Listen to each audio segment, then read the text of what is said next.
Uh, Good afternoon, everyone. I want to welcome you to another statistical topic. And of course, today, the focus is going to be on large sample tests. I remember on Wednesday, I actually introduced you to hypothesis testing. Of course, in hypothesis testing, what we intend to do is actually to investigate agreement between observed data and a claim. Of course, a claim is going to be a statement that revolve around parameter. So which means whenever there's a claim, or what we want to do is to investigate that.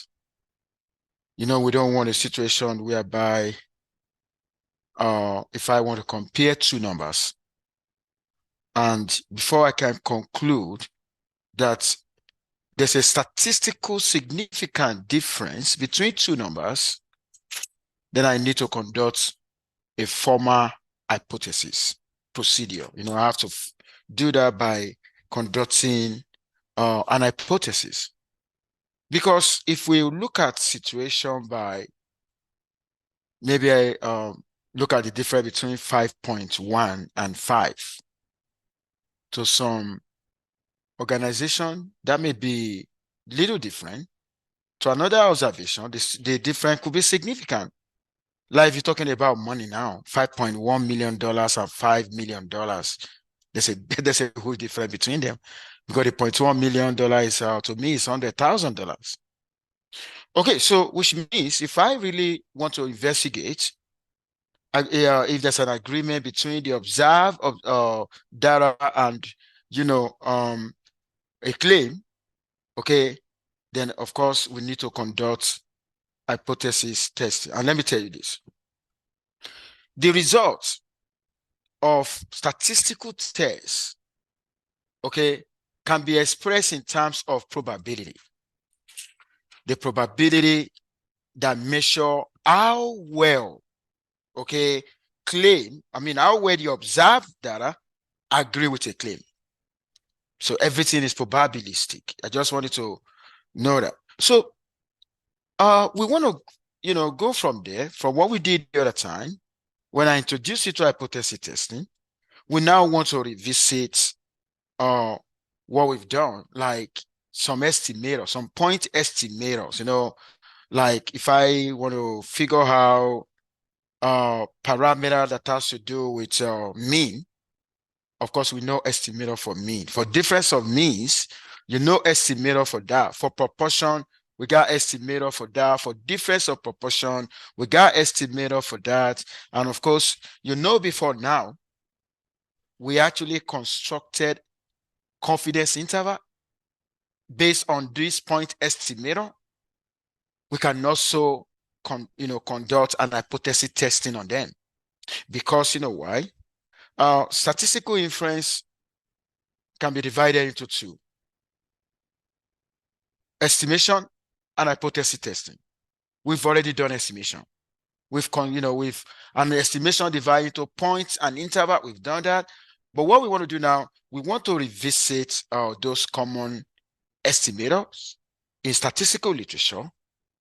What if there's a claim about them? What if there's a claim about particular parameter of interest? How am I going to investigate the claim? Because we don't just take a decision, we need a statistical evidence. I'm going to start with problem solving. We want to test hypothesis. I told you, hypothesis is tested, regarding a parameter, because before testing hypothesis, of course, there's going to be a claim. And that very claim, okay, is going to come in form of hypothesis. And that's why I need to tell people around me, whatever anybody tell me, is actually probabilistic. I need to investigate in a stochastic world. Okay. I don't want to believe, even though I believe people, but I still investigate. Does that make sense? Okay. Now, we want to develop hypothesis, testing procedures for a point estimator. Okay. This is a point estimator. Okay. And don't forget, before now, we've already, I've walked you through properties of a point estimator. We've done how point estimator behave when the sample size becomes infinitely large. Of course, if you want to go by the idea of, law of large number, the central limit theorem, of course, we already know this guy, right? That theta cap, we follow follow normal distribution with parameter theta mean, and that is the variance. Of course, we've been able to establish that here when you take a sufficiently large sample using the law of central limit theorem that actually hold. Now, let me tell you this. And I also need you to recall that in chapter 8, we've already done, I've introduced you to point estimator. Those are common point estimators. Okay. And they are actually called the large sample estimators because they actually converge to the true value of parameter when the sample size is large. Now, I want to start now by testing hypothesis about parameter. Now, if I want to test hypothesis about the values of a parameter, I need you to take a look at this guy. You're actually going to see here. The parameter is theta. Then I have a certain value in mind. Oh, theta no. Maybe somebody say, oh, the average household income in the United States, maybe somebody claim that is $50,000. That is theta no. And of course, there's going to be possibility. It's either it is greater than that, or less than that, or not even equal to that. Because of that, that will give rise to three possible nature of the alternative. Okay, which means we could conduct a test on any of these. But that now depends. The alternative hypothesis we're going to choose depends on the one we want to support in the research. Okay, so take a look at that. Now, the next thing we want to do now, like I said, we want to test. Let's first start by, let's start with a situation where the alternative is that is an upper tails. The second one is a lower tails. The other one is a two tails. The two of them, the first two is actually called a one-sided test. A one-sided test is also called a directional test. We know the direction. The two tails is called a non-directional test. Now, let us now assume that we want to start with a one-sided test, okay, and it's upper tail test. Take a look at that. Somebody hypothesized that, the values of the parameter that is unknown is theta naught. It's a particular value. And the other one, we said, no, it should be greater than that.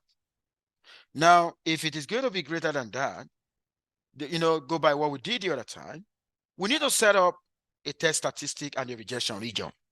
Does that make sense? Okay, we need to have a kind of set of test statistic and a rejection region. And how are we going to do this? If you take a look at this picture here, you're actually going to see that in the center here, at the center here, that is an hypothesized value. And don't forget, if we go into, if 1,000 researchers should go into a population, take a sample size, the same sample size, working on the same goal, they're actually going to have a different value for the estimator. And that was the reason why the estimator is a random variable, because it varies. Now you know what I need to do. If I want to, so which means what I'm seeking for now is, what is going to be true is a situation where theta cap and theta naught are very close. I don't expect module to give me exact reality, but if a module can give me something close to the reality, then I'm not going to reject my null hypothesis. The null hypothesis here is that, somebody suggested or somebody make a claim, theta equal to theta naught. And which means if I actually want to develop a test statistic or a rejection region, then I need to look at the closeness between the theta cap and theta naught. The theta cap is an estimator, and theta naught an hypothesized value. Now, if HA is true, what happened? The theta cap is it's more likely to be large, right? More likely to be large, like the distance is going to be huge for the alternative hypothesis to be true. But for the null hypothesis to be true, we actually expect a closeness between an estimator and hypothesized value. Now, and that was why I said the large values of theta cap, okay, is actually going to lead to rejection. So which means that is what I need to put into consideration before I put forward my rejection region. Now, the takeaway now, if I actually want to put forward my rejection region, I need to put into consideration the nature of the alternative. The nature of the alternative, oh my God, is greater than, then my rejection region is actually going to be, I'm seeking for estimator, theta cap, that would be greater than K. Does that make sense? Okay, so that is going to be my rejection region, okay? But I need to be able to decide on the values of K. But just like what I said the other time, you don't just decide on the values of K. We got to put into consideration the probability of committing type 1 error and the type 2 error. Does that make sense?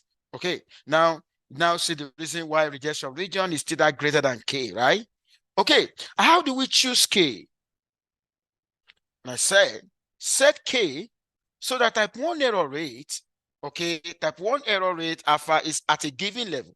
And that is why in every research, we always disclose our level of significance, which we call the probability of committing type 1 error.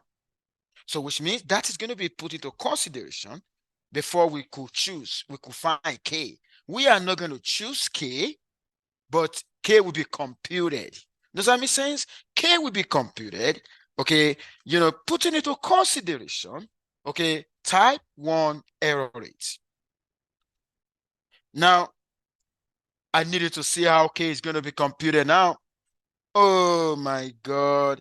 If I desire a particular alpha level, which is a probability of committing type 1 error, if I want to figure out the values of K, if you look at this guy, the theta naught is actually at the center. The theta cap is actually here. If I want to talk about rejection region, it's going to start from here all the way. You see that? It's going to, so I need that values of K. Oh, if I need that values of K, okay, then I need to be able to consider the number of standard deviation, from the center. You remember we did that the other time when we're placing an error bound. Does that make sense? Okay, now, and that is the reason, that is what we put into consideration. If I want to compute my K now, my K is going to be equal to an hypothesized value, theta naught, plus, okay, when you see Z alpha and sigma, that is a number of standard deviation away from the number of standard deviation away from the center. Don't forget, the center here is theta naught. Any question? So this is how we're going to determine our K. Now, our K will be equal to that. Now, if our K equal to that, if we want to compute this, we now, like I said, we need to put into consideration what is the probability of committing type 1 error, given that theta cap is greater than K, given that the null hypothesis is true. When the null hypothesis is true, we're not expected to reject, right? Okay, but error can occur in research, even though the null hypothesis is true and it can still be rejected. But we acknowledge the fact that happened. Okay, that happened. We actually have no control about that. But you know what? We got a way to minimize that. And that is the reason why we want to find the probability of type 1 error, which is going to be equal to, you can see the test, you can see the critical region, theta k greater than k, given that theta equal to theta naught. Theta equal to theta naught, it means when the null hypothesis is true. If I want to do that, I'm just going to plug in my k. I already know from here, k equal to that, right? I'm going to plug in my k. Okay, when I plug in k, I'm actually going to have this guy. What have I done? I substituted this guy for k. That was what I done. Substituted that guy for k. You see what I have now? Then what I'm just going to do now is to solve an equation where I'm actually, you're going to see what is going to happen now. Okay, mathematically speaking, theta naught can come to this side. That is going to be theta cap minus theta naught. And after doing that, divide both sides by the standard deviation. Oh my God, when you do that, inside the parentheses, you're actually going to have this guy, and you're going to be left with Z alpha. Take a look at that, mathematically speaking. When you do that, that guy, take a look at that guy. That look like something you've done before. You know, when you have an estimator minus the parameter divided by the standard deviation. What is it? What is that? That is looking like a z-score. That's looking like a z-score. And that is why we actually say it's a z. Take a look at that. Therefore, and this actually now is going to give us alpha. The probability of a z greater than a z alpha, that z alpha, we're going to check it from a table, statistical table, or we make it of, if you use software, like, that's going to be, I'm going to use a Q norm. Okay, I'm going to use a Q norm into 1 minus alpha. Okay, now we take a look at that guy. That guy will be equal to alpha. Okay, but that guy, we only got the probability of committing type 1 error. That is the probability of an estimator greater than, okay, the greater than, you know, than that. Now, that given that the null hypothesis is true, okay, we're actually going to be equal to alpha, provided that z, okay, follow a normal distribution with 0 and 1, okay, and that very z don't just follow. What happened? Approximately, it means it was false, means we got a large sample size. Does that make sense? So that's exactly what we mean. And the procedure is now going to be this. If you actually want to test hypothesis about, well, you know, the alternative hypothesis for where you are dealing with an upper T test. Okay. Now, if you're dealing with an upper T test, what you're going to do now is you're going to start by specifying your hypothesis. Then what is your test statistic? The Z now, you saw how we derived that, become the test statistic, and we're actually going to have rejection region. The rejection region now is going to be Z greater than that, and don't forget the nature of the rejection region actually going to be the nature of the alternative. If you want to talk about, you can say a greater than. Okay, take a look at that. And if you know, if it fall in the rejection region, we're actually going to reject the null hypothesis. Otherwise, we're going to fail to reject that. Then I'm going to walk you through an example now. Take a look at this. This is an example, okay, on how am I going to know I'm working with an upper tail or lower tail or two tail. You're actually going to deduce that from the question. Let's take a look at this question. A vice president in charge of sales for a large corporation claim that salespeople are averaging no more than 15 sales contacts per week. No more than 15. Okay. Now, he would like to increase this figure. He would like to increase the figure. Okay. As a check on his claim, Okay, n equal to 36 says people are selected at random, and the number of contacts made by each is recorded for a single randomly selected week. The mean and variance of the 36 measurements were that and that. Does the evidence contradict the vice president claim? The vice president here, okay, claim is no more than 15. No more than 15 was less or equal to. Does that make sense? But in the null hypothesis, we don't put an inequality sign. Even though we know less or equal, we're going to put equality sign. Does that make sense? Now, what is the opposite of less? What is the opposite of less or equal? That will be greater than. And that was why we got a greater than in the alternative. Does that make sense? Now, we don't want to waste, we actually need to investigate whether this claim is right. And of course, like I said, you state your hypothesis. You can see the hypothesis now, okay, the HO and the HA. Then we're actually going to apply the idea of a large sample theory. Why? How large, like for instance, we're not told the probability distribution, okay, of the data set, we're not told. But according to central limit theorem, if before I can use a large sample theorem, the sample size has to be at least 30. Right here is 36. We're good. Okay, we can use the large sample theorem. Now the test statistic now is actually going to be Z. Okay, equal to that. Okay, even though the population variance was not given, but we have a sample variance here from the data. Okay, now when you take a look at this now, then you just go to plug it. Don't forget, because we're focusing on the mean here. Okay, the standard deviation of the mean, don't forget, okay, it's going to be sigma divided by square root of n. You remember the variance of y is sigma squared. The variance of y bar is sigma squared over n. Therefore, the standard error is just going to be the square root of that. That's what you see here. Okay, you plug in your data. Okay, so when you plug in your data, why am I plugging 15 here? Because 15 is the hypothesized value. Okay, then I need a sample mean, y bar. Then I need other ones. So when I plug that in, I'm actually going to get my result. So take a look at this guy now. The sample mean was, I think it gave a sample mean in the question. Let me see. Yeah, 17. Do you see? This is 17. The sample mean was 17. And the sample variance was 9.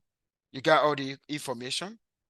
By the time you plug them in, you actually get 4. Okay? Now, when you get 4, then I need to see whether 4 lies in the rejection region or not. Then I need to go back to my rejection region. Don't forget the rejection region is Z greater than Z alpha. Why? Z greater than Z alpha because the nature of the alternative was greater than. Now, if I want to get Z alpha now, I need to go to statistical table, or you can use Q norm. If for those of you who use R, okay, Q norm. Okay, so Q norm into 1 minus alpha. Okay, alpha here is 0.05. 1 minus 0.05 will be 0.95. Q norm of 0.95 will give you 1.645 for those of you who use R. Okay, now for those of you who use calculator, you can just do inverse normal. Okay, now when we check that, that actually give us 1.645. We now need to compare the test statistic with the rejection region. You can see 4 is greater than 1.645, and because of that, we're actually going to reject the non-hypothesis. Rejecting the non-hypothesis, you know what that means, and that was why I said at 0.05 level of significance, you know, the level of significance that I indicated is a probability of committing type 1 error. That was what I put into consideration before I derive the rejection region. Does that make sense? So we said the evidence is sufficient to indicate that the VP claim is incorrect, because the VP's claim is in the null hypothesis. Any question on this? Any question? Okay, now I'm going to go to the next one. Now, we've just done hypothesis about mean. We can also conduct hypothesis about proportion. Take a look at this. A machine in a factory must be repaired if it produces more than 10% defective. Okay, we don't, they always want to, even though we cannot prevent the occurrence of defective, even with the best equipment, there's always going to be defective. But here, it's a matter of policy that the moment a machine produces more than 10% defective, that machine needs to be repaired. A random sample of 100 items from the day's production contain 15 defectives. And I want to believe, and this man said, and the supervisor say that the machine must be repaired. Maybe supervisor is not a statistician. I know supervisor want to reason in a mathematical way. Mathematical reasoning does not translate into statistical reasoning. I surprise you, right? Mathematical, I'm going to say it again, anywhere in the world, mathematical reasoning does not translate into statistical reasoning, even though I know what it did. 15 divided by 100, that's 50%, right? And 50% is more than 10%. Even though 50% is more than 10%, that is not enough to say the difference between them is statistical significance. The only way to tell statistical significance is to conduct a statistical test. Does that make sense? The difference could exist between two entities, but we know different exists. We live in a stochastic world. We know different exists, but what we can call a difference is when the difference is very much pronounced, when it is significant. Okay, there are some differences that could be attributed to chance variation. Does that make sense? Okay, now, because of that, this is going to be the hypothesis. So it means the supervisor is actually arguing about more than 10%, right? That's what that would be the alternative. And the null hypothesis is going to be that. Does that make sense? Okay. Now, what we're actually going to use the last sample, we the other time where we constructed confidence interval about proportion, the formula that we use, don't forget, P cap is the same thing as Y bar. You remember I told you sample proportion is the same thing as the sample mean. And don't forget that approximately, that follow normal distribution, on that last sample theory, the mean of that is going to be P. The variance of that is going to be P into 1 minus P over N. But don't forget, initially, when Y follow Bernoulli, the mean is P, right? The variance is P into 1 minus P. But if I'm focusing on the variance of a Y bar, that will be sigma square over N. What is sigma square here? P into 1 minus P. And that was why you see P into 1 minus P over N. Because P cap is a sample mean. Okay, now, what I'm going to do, my test statistic is going to be in terms of proportion now. P cap minus P naught. P naught is going to be an hypothesized value divided by the standard deviation. The standard deviation is actually going to be, if the variance is P into 1 minus P over N, the standard deviation is going to be square root of that. Okay, now that is what we're trying to do here. Of course, our hypothesized value is 0.1. 1 minus P will be 0.9. If you take a look at that, is how I'm trying to get the standard deviation out here. And that is what I'm going to use to divide it. So in my P cap, I'm actually going to get my P cap out as well. The P cap in this situation is going to be 15% from the sample, that sample proportion, right? Numbers of defective observed divided by the sample size. That would be 0.15, which is what I'm doing here. Take a look at this guy. And at the end of the day, I got 1.07. Now, when I get 1.07, I want to make a decision. Go ahead.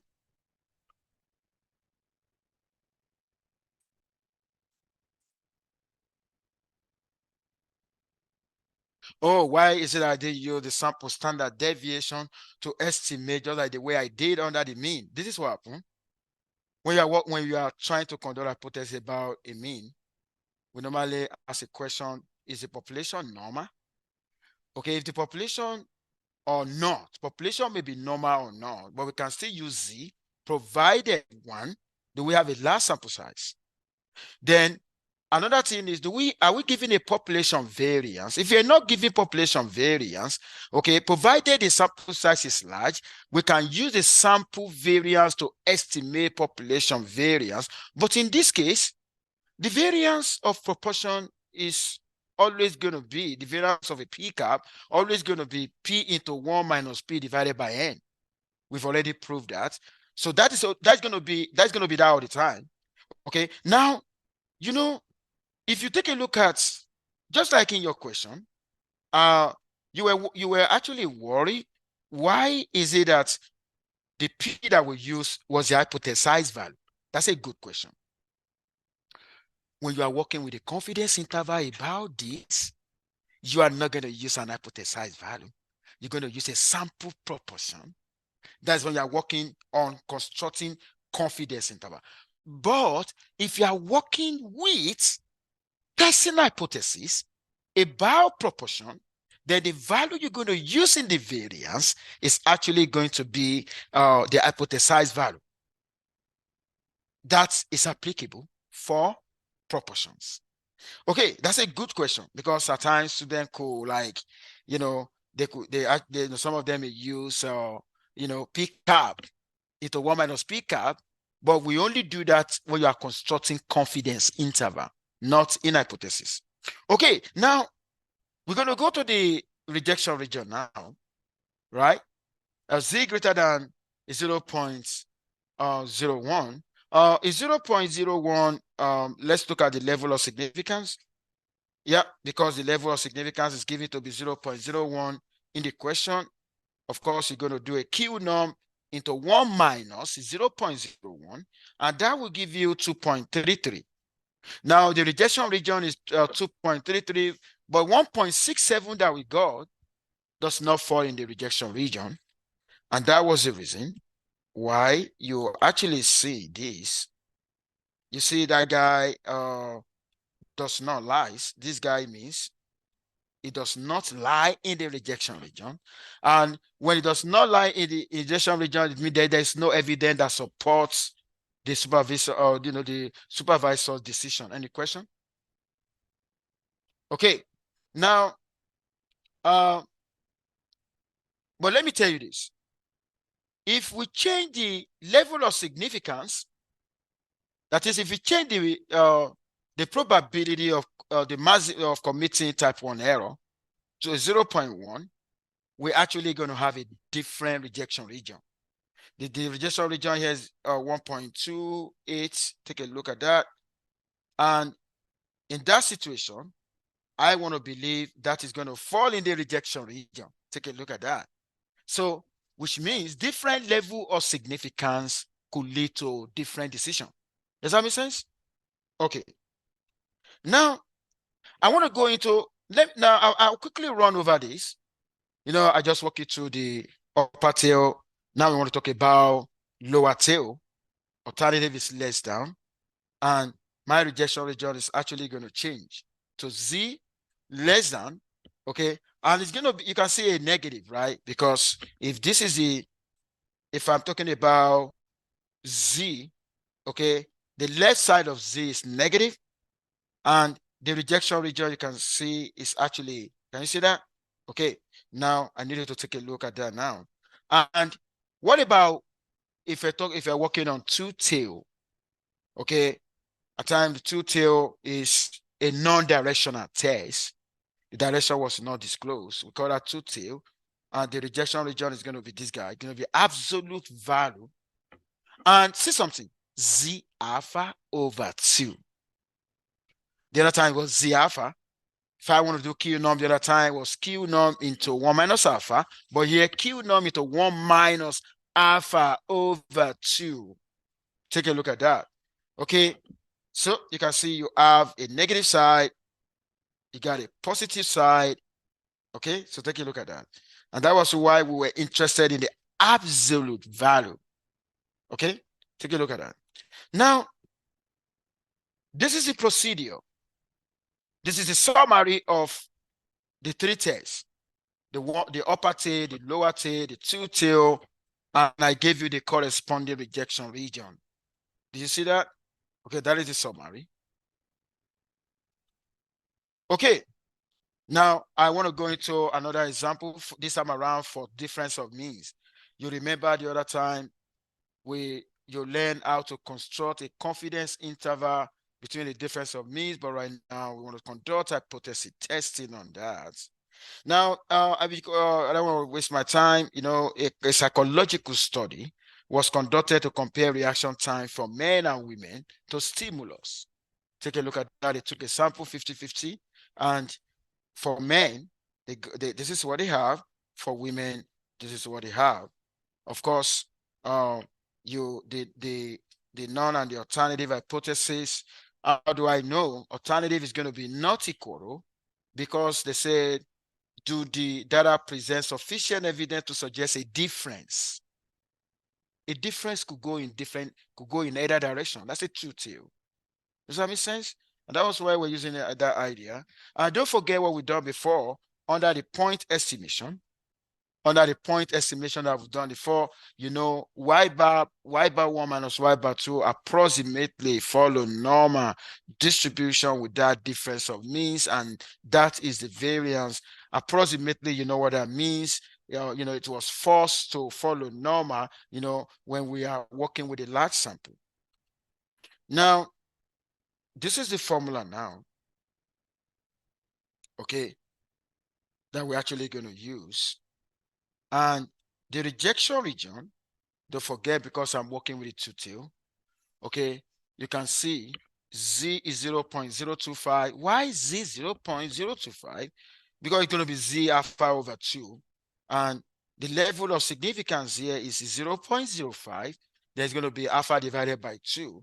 And that was why you actually have Z 0.025. So if you do Q norm of 1 minus that, that's going to give you 1.96. And when I give you, and don't forget, for large sample size, how large is it large? If sample choosing was at least story, we expect the sample variance to be the same as the population variances. And in the end, so if you want to apply, take a look at what I have now. You plug in the mean of the first, the mean of the second, and why is it that this guy equal to 0? Because that guy is mu1 minus mu2. And mu1 minus mu2 under hypothesis equal to 0. Does that make sense? Now, by the time you plug in, you have a negative 2.5. Okay, when we have a negative 2.5 now, don't forget, we said you're going to take the absolute value of a negative. That will be 2.5. And 2.5 now is greater than 1.96, right? Then because of that, then there exists a sufficient evidence at that level of significance to permit us to conclude that the mean reaction time, you know, differ for men and women.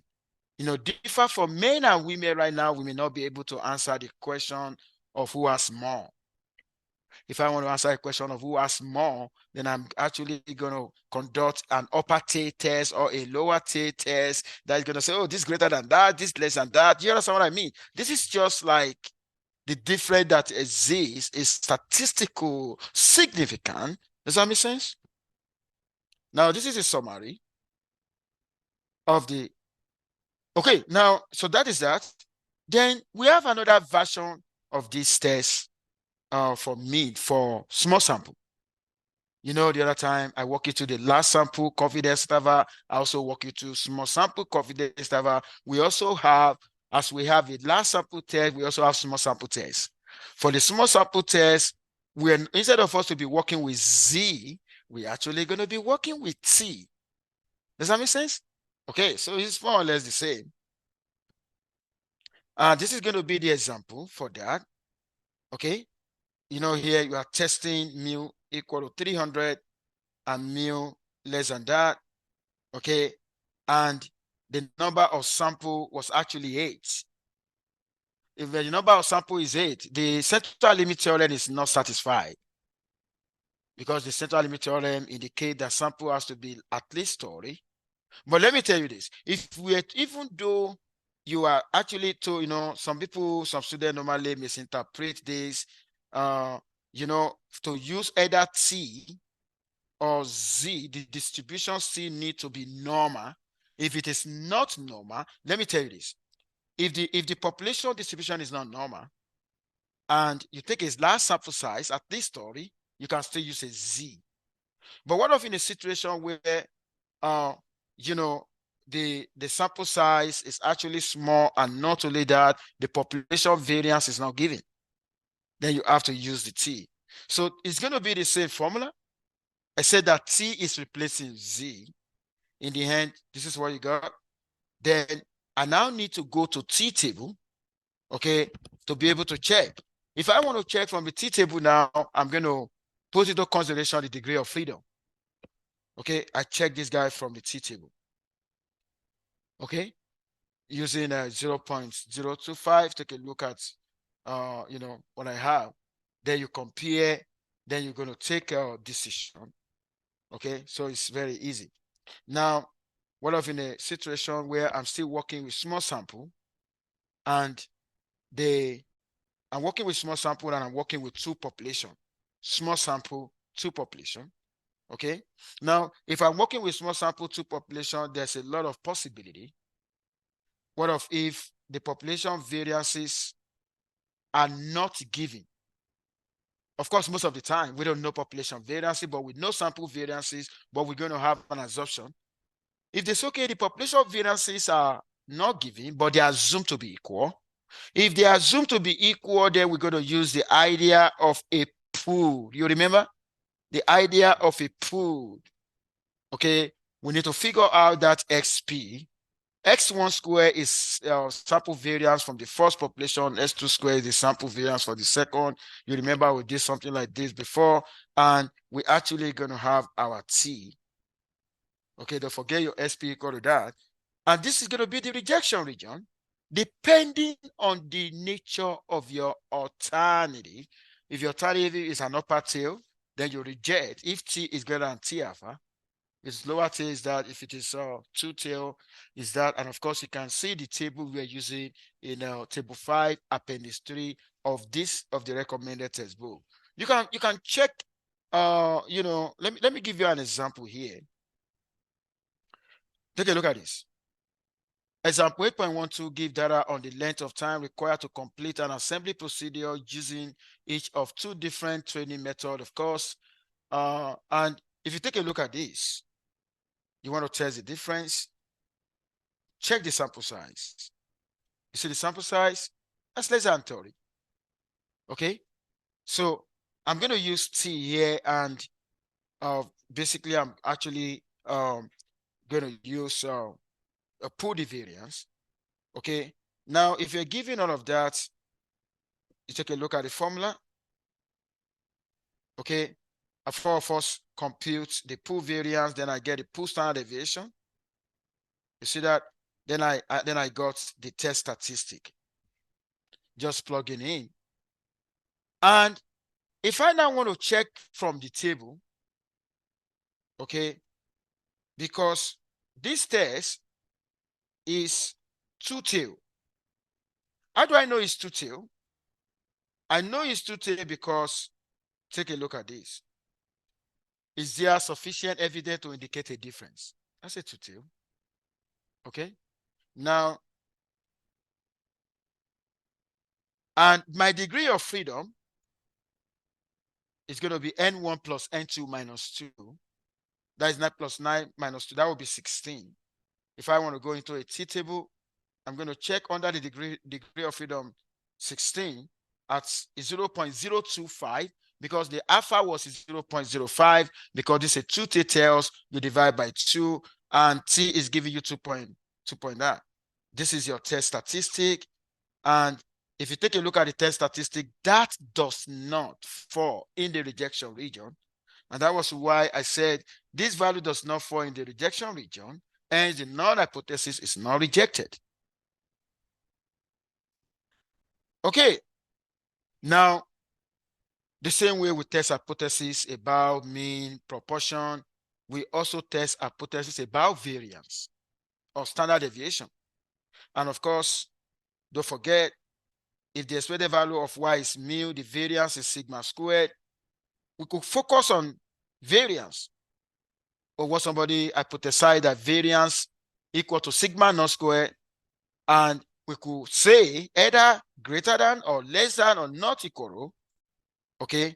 But the test statistic, because we've proved in this class that variance, follow a, the tests that involve variance follow a chi-squared distribution, chi-squared. Now the test statistic is actually this. You see that? That it's going to be very simple. N is the sample size, S square is the sample variance, sigma naught square is an hypothesized value of variance. And the rejection region is also given, okay, depending on the nature of the alternative, whether upper tail, lower tail, and so on like that. And we got a table to check from. The chi-square table also, we also check degree of freedom against the level of significance. That can be found in table 6, appendix 3. I will quickly go into this example. A company produces machine engine parts that are supposed to have a diameter variance. This time around, the interest is not on the mean. The interest is on the variance. Okay, I told you the other time. No longer than is 0.02. No longer than is 0.02. Okay, now a random sample of 10 parts gave a sample variance of that. Test at 5% level. Now, if I want to tell no longer than, it's going to be less or equal, which means the null hypothesis, I'm going to put equality. What is the opposite of less or equal? That would be greater. Take a look at that. This is my hypothesis. All what I just need is take a look at that formula. That's super easy. Plug in the sample size minus 1. What is the sample variance? What is the hypothesis? I got 13.5 as a test statistic. Now, when I got 13.5 as test statistic, I need to go to chi-square table to check under the degree of freedom and the level of significance. That gives me 16.919. Compare when the test statistic value is 13.5 and the rejection region is 16.19. What happened? That does not fall in the rejection region. Because of that, we're going to say the null hypothesis is not rejected. Therefore, there is no sufficient evidence to indicate that that sigma square exceed at 5% level of significance. Now, lastly, we also test equality of variances. The same way we test equality of the mean. But when we're testing, when we're testing the equality of the mean, we do minus, right? But when we're testing the equality of the variance, we do ratio. And when we're doing ratio of variances, that will follow a new distribution called F distribution. Okay, now the test statistic for this is very, very easy. Ratio of the two sample variances. Take a look at that. And we're actually going to be checking from F distribution. Okay, so, and if you're checking from F distribution, that will occur under 2 different degrees of freedom. You can see that in table 7, appendix 3. Okay, now this is a question. You're given all of that for male and female. Somebody is going to ask, which one is going to be at the top? Oh, the greater one should be at the top. Does that make sense? 26.4, you can see, that's the one I put on the top. That gives me 2.079, right? Then I need to check for the degree of freedom. Okay, which one, you can see the one for female. Female is the one that has the largest variance. And that the degree of freedom for the one that have the largest variance will come first. And that was why you were seeing V1 to be 10 minus 1. Do you see that? And V2 will correspond to the sample size with the lower variance. For May 12.7. Do you see that? Because that it really matter, in F distribution, what the degree of you choose 4 seconds. Now we check that at 0.05, this is what you have, 2.71, but the test statistic is this, and because of that, that doesn't fall in the rejection region, and you are not able to reject. Now, lastly, 1 more minute. Lastly, when we want to conduct a test, we actually need to know the distribution of a test. You can see when we were testing, when we're conducting hypothesis testing on variance, one population, the distribution is chi-square. If I use T distribution or Z distribution, that will be wrong. When I'm testing this, like the ratio of the variances, the distribution is F. If we use a wrong distribution, whatever decision we take will be invalid. This is an example. Somebody commit a crime in Minnesota. That person broke a Minnesota law. And if the person should run to California, if the California court should try the person, and if the California court was able to establish the fact that he committed the offense, but you know what? Whatever decision they take in California will be declared null and void, because this guy, even though they were able to establish the truth, but they did not have a territorial jurisdiction, because he didn't break a California law, he broke Minnesota law. And this is the same thing here. We have to use the right distribution to conduct a test. Otherwise, it's going to be an exercise in futility. This is where I'm going to stop today. Any question before we go? Any question? Make sure you stay safe and have a lovely weekend. Bye for now, everyone.